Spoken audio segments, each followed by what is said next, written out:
Hello friend, welcome to trading buddy channel. दोस्तों, आज की वीडियो शुरू करने से पहले मैं आपको गुड न्यूज़ देने वाला हूं कि यहाँ पे एक कोर्स हम जो रिकॉर्ड कर रहे थे इलेट वेव का, बहुत लोग की डिमांड रहती है कि इलेट वेव का कोर्स रिकॉर्ड कीजिए। तो यहाँ पे शॉर्टकट टू इलेट वेव कोर्स रिकॉर्ड हो चुका है दोस्तों, और वो यहाँ पे लॉन्च भी हो गया है। लॉन्च हुए काफी टाइम हो गया था, लेकिन मैं इसको आप लोग के साथ शेयर नहीं कर पाया था। फिलहाल अभी क्या है कि क्रिसमस पे हमने एक डील निकाली है जो कि 31 दिसंबर तक चलेगी, ठीक है।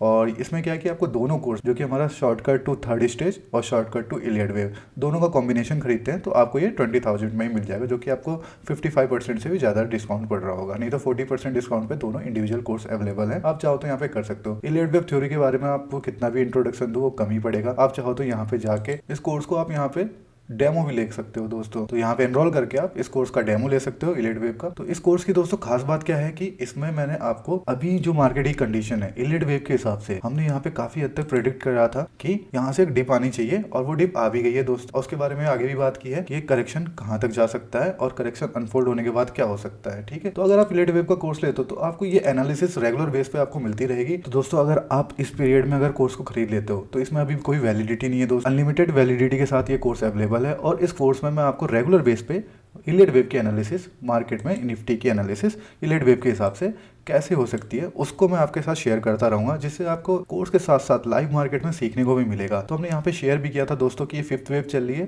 कि यहाँ पे ये फिफ्थ वेव है, फिफ्थ वेव है। यहाँ से जो करेक्शन आएगा काफी तेज आएगा, उसके बारे में भी हमने बात की थी। यहाँ पे तो मैं आपको ट्रेड की अपॉर्चुनिटी के हिसाब से मैंने बताया था। यहाँ पे हमने बोला था कि यहाँ पे डिप मार के प्राइस ऊपर जा सकता है और ऊपर कोई करेक्टिव वेव मिलेगी। करेक्टिव आप देख सकते हो, यहाँ पे एक करेक्टिव वेव देखने को मिली है। आप इसको जूम करोगे तो आपको पता चल जाएगा। तो यहाँ पे आप देखोगे एक ये जिगजैग का ये इंपल्सिव वेव था, एक करेक्टिव वेव था, फिर यहाँ पे एक 5 वेव के साथ जिगजैग का इंपल्सिव वेव ऊपर गया है। तो इसको हम क्या बोल सकते हैं कि ये यहाँ पे करेक्शन कंप्लीट हो गया था, जिसकी हमने बात की थी। इसके बाद से हमने बात की थी अगर ये नीचे चला जाता है और इस जो सपोर्ट को ब्रेक कर देता है, ठीक है, अगर ये सपोर्ट को ब्रेक कर देता है उसके बाद से हम क्या करेंगे, राइट शोल्डर पे एंट्री करेंगे। राइट शोल्डर किस हिसाब से हमने बोला था, लास्ट वीडियो आपने देखी होगी तो आपको ध्यान होगा। यहाँ पे हेड एंड शोल्डर अगर पूरी देखी होगी तो ध्यान होगा आपको। यहाँ पे आप देख सकते हो एक हेड एंड शोल्डर टाइप का स्ट्रक्चर बनता हुआ देखने को मिला है हमें, ठीक है। तो ये हमारा हो गया था नेकलाइन और ये राइट शोल्डर। तो हम बोल रहे थे यहाँ पे हम एंटर कर सकते हैं, बहुत लोग यहाँ पे एंटर करेंगे, ठीक है। तो उनके हिसाब से रिस्क रिवॉर्ड काफ़ी बेकार पड़ेगा। यहाँ पे अगर हम एंटर करते हैं तो हमारा रिस्क रिवॉर्ड अच्छा पड़ जाता है। तो यहाँ पे आप देखोगे अच्छे खासे रिस्क रिवॉर्ड के साथ हमें एक ट्रेड मिली है राइट शोल्डर पे एंटर करने के बाद। तो होता है क्या कि दोस्तों, कोई भी ऐसे कैसे बता सकता है कि अभी मार्केट में ऐसी मूवमेंट आ सकती है। तो ये सब कुछ नहीं दोस्तों, अगर आप टेक्निकल एनालिसिस अच्छे ढंग से सीख जाते हो, और वेव एनालिसिस तो खासकर अगर आप अच्छे से सीख जाते हो, और इलियड वेव एनालिसिस, तो आपको काफ़ी हद तक ये पता चल जाता है। देखो, आप इसमें गलत हो सकते हो, लेकिन यहाँ पे जहाँ पे भी आप गलत होगे ना तो आपको पता हो जाएगा कि अगर यहाँ पे ये चीज़ गलत होगी तो अगली चीज ऐसे अनफोल्ड होगी। तो ये होता है इफ एंड देन प्रोसेस के हिसाब से। आप जब भी आप ट्रेड करते हो तो उसके लिए यहाँ पे आप इलेट वेव का कोर्स खरीद सकते हो। और यहाँ पे जैसे मैं ट्रेडिंग की अपॉर्चुनिटी आपके साथ जो शेयर करता हूँ उसकी एक्यूरेसी इसीलिए ज्यादा होती है क्योंकि वहाँ पे हम क्या करते हैं, वेव एनालिसिस के कुछ और कंसेप्ट होते हैं उनको भी इन्वॉल्व करते हैं। तो उसके साथ जब कॉम्बिनेशन में कॉन्फ्लुएंस में हम कोई एनालिसिस करते हैं दोस्तों, तो वो क्या होता है, वो उसके एक्यूरेसी के चांसेस ज्यादा हो जाते हैं। यहाँ पे मैं एग्जैक्ट आपको ट्रेड की अपॉर्चुनिटी शेयर नहीं कर सकता हूँ, लेकिन थोड़ा बहुत मैं आपको हिंट के हिसाब से बता देता हूँ कि ऐसा ऐसा मार्केट में मूवमेंट हो सकता है। उसके हिसाब से आप अपने ट्रेड को प्लान कर सकते हो, ठीक है। तो जैसे अभी की कंडीशन में बात करें तो अभी की कंडीशन में क्या हो सकता है कि यहाँ पे हमारा एक क्रैप पैटर्न बन सकता है, ठीक है। तो क्रैप पैटर्न कहाँ कंप्लीट होगा, 1.618 पे। तो यहाँ पे क्रैप और डीप क्रैप दोनों बन सकता है। तो 17,650 के आसपास से हमें यहाँ पे एक सपोर्ट भी देखने को मिल सकता है। तो उसके हिसाब से हम देखेंगे यहाँ पे अगर सपोर्ट मिलता है, अगर यहाँ प्राइस आता है तो पहली बात तो ये होती है कि प्राइस जब आएगा तभी आप सपोर्ट की बात करो। यहाँ से आपको इस पॉइंट के लिए ट्रेड नहीं करना है। अब कभी भी ध्यान रखना, कहाँ पे भी कहीं पे भी आपको सपोर्ट के लिए ट्रेड नहीं करना, सपोर्ट पे आने के बाद आपको ट्रेड करना है अगर रिवर्सल की ट्रेड करनी है तो। और अगर ये ऊपर जाता है प्राइस तो यहाँ से हमें एक रेजिस्टेंस देखने को मिल सकता है, और यहाँ से हमें एक सप्लाई जोन की तरह ये जो जोन है काम कर सकता है, और हमें यहाँ से एक रिवर्सल देखने को मिलेगा। तो हमें दोनों साइड की डायरेक्शन के लिए तैयार रहना चाहिए, क्योंकि कुछ भी हो सकता है मार्केट में और शॉर्ट टर्म में कुछ भी हो सकता है। लेकिन अगर आप इलियड वेव के एनालिसिस करते हो तो आपको ये पता चल जाता है कि आपको कौन सी वेव में इन्वेस्ट करना है, कौन सी वेव में ट्रेड करना है। जैसे आप देखो यहाँ पे थर्ड की थर्ड वेव थी, काफी स्ट्रॉन्ग आई है, तो यहाँ पे जो भी ट्रेड किए होंगे उनको काफी तेज मूवमेंट मिला होगा, ठीक है। कहीं पे भी आप थर्ड की थर्ड वेव देखोगे तो यहाँ पे फर्स्ट सेकंड, तो यहाँ पे इस पॉइंट के बाद थर्ड की थर्ड वेव थी, ये भी देखो काफ़ी ज़्यादा स्ट्रॉन्ग थी। इस तरह हमने यहाँ पे बात की थी दोस्तों। इसके बाद क्या होगा, यहाँ 1 2 1 2, इसके बाद थर्ड की थर्ड वेव होगी। तो ये काफ़ी ज़्यादा इंपल्सिव मूवमेंट रहता है हमेशा। तो थर्ड की थर्ड वेव में आपको ट्रेड करते हो, खासकर आप अगर ऑप्शन बायर हो तो आपको वहाँ पे थोड़ा बेनिफिट मिल जाता। तो ये सब चीज़ आपको कहाँ से पता चलेगी, इलियड वेव से ही पता चलेगी कौन सी वेव थर्ड वेव है, और उसके हिसाब से अपने ट्रेड को आप प्लान कर सकते हो, ठीक है। और अगर यहाँ पे अगर आपको पहले से पता चल जाता कि ये फिफ्थ वेव है तो यहाँ पे आप क्या कर सकते हो, जो भी आपकी पोजीशन है उसको हेज कर सकते हो। तो अभी मैं इलियड वेव के हिसाब से जो हमने एनालिसिस की थी इसमें, उसको मैं आपको शेयर कर देता हूँ। जो कोर्स के साथ एनालिसिस हमारे प्रोवाइड की की गई थी उसको शेयर कर देता हूँ, और इसी टाइप की एनालिसिस आपको हर वेव के बाद देखने को मिलेगी कि अगली वेव कैसी आ सकती है, कैसी अनफोल्ड हो सकती है, वो हम कोर्स के साथ यहाँ प्रोवाइड करते रहेंगे। तो इसको आपको नोटिफाई किया जाएगा अगर आप कोर्स कर भी लेते हो, और कंप्लीट करने के बाद भी आपको नोटिफिकेशन आ जाएगा कि हाँ कि इसके आगे आने वाले टाइम की एनालिसिस आपको यहाँ पे प्रोवाइड कर दी गई है। तो यहाँ पे हमें देखने को मिला कि 5th वेव कंप्लीट हुआ और यहाँ से जो करेक्शन आने वाला है वो थोड़ा सा स्ट्रांग हो सकता है।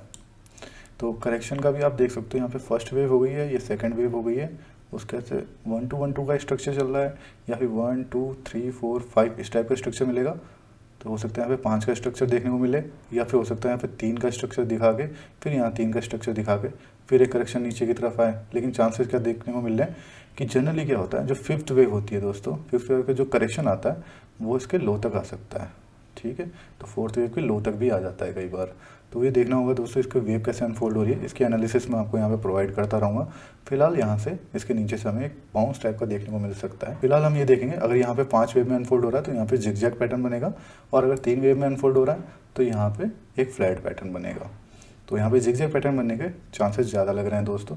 तो जैसे जैसे प्राइस अनफोल्ड होगा मैं यहाँ पर उसकी एनालिसिस आपको प्रोवाइड करूँगा। फिलहाल क्या है कि यहाँ से करेक्शन एक्सपेक्ट कर रहे थे हम, और करेक्शन हमें देखने को मिला है। तो यहाँ पे हम एक और चीज़ जानते हैं कि 4th और 5th वेव में भी एक फिबोनाची रिलेशनशिप होता है। तो जो 5th वेव होती है वो 4th वेव के 1.618 टाइम्स होती है। तो हम यहाँ पे क्या करेंगे, फिबोनाची का रिट्रेसमेंट टूल ले लेंगे कि अपोजिट डायरेक्शन में वो क्या हमें एक्सटेंशन ही दिखाता है। तो 4th वेव को हम कहाँ से शुरू हुई है, 4th वेव यहाँ से शुरू हुई है और यहाँ पे एंड हुई है। तो इसका हम देख रहे हैं 1.61 टाइम्स, वो भी हमें यहीं इसी एरिया पे दिखा रहा है। तो इन सब का कन्फ्लुएंस देख लिया आपने तो आपको आइडिया लग जाएगा यहाँ से करेक्शन आ सकती है, और यही फ़ायदा होता है इलियट वेव से आप अगर एनालिसिस करते हो तो। और उसके साथ साथ इसको हम हाई टाइम फ्रेम पे कर लेते हैं एक बार, क्योंकि हम एक और चीज़ देखेंगे यहाँ पे कि अगर ये 1 2 3 4 और ये 5 ये 5th वेव है, तो 5th वेव में के बाद क्या होता है कि 3rd एंड 5th वेव में आपको हमेशा डाइवर्जेंस देखने को मिलेगा, मतलब अक्सर देखने को मिलेगा। तो RSI लगा के देखते हैं, तो RSI में डाइवर्जेंस देखने को मिल रहा है हमें। यहाँ पे आप क्लियरली देख सकते हो कि यहाँ पे जो मोमेंटम इंडिकेटर है वो आपको लोअर हाइज दिखा रहा है, और यहाँ पे आपको प्राइस कैसा दिखा रहा है, हायर हाइज।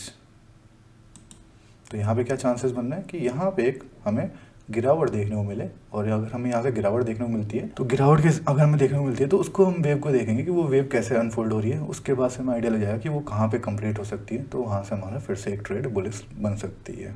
तो ये सारी चीज़ें का दोस्तों आप कॉन्फ्रेंस लेके देख सकते हो, और यहाँ पे देखो आपको बहुत पहले से आइडिया लग जाता है कि यहाँ पे कौन सी वेव अनफोल्ड हो सकती है। तो ये फ़ायदा है दोस्तों इलियट वेव की एनालिसिस का। थोड़ा इसकी प्रैक्टिस करते रहोगे तो आपको थोड़ा अच्छे से आइडिया लगता रहेगा। बाकी मैं इसकी केस स्टडी जो भी इसके आगे का मूवमेंट होगा उसको इसमें यहाँ पे अपलोड करता रहूँगा, ताकि आने वाले टाइम पे जो भी हमारे कोर्स में ऐड होते रहेंगे उनको इस चीज़ का बेनिफिट मिले, और लाइव मार्केट में भी थोड़ा बहुत आपको हेल्प मिले एनालिसिस करने की। साथ ही साथ अगर आपको कोई डाउट होता है तो आप उसको बेहिचक पूछ सकते हो।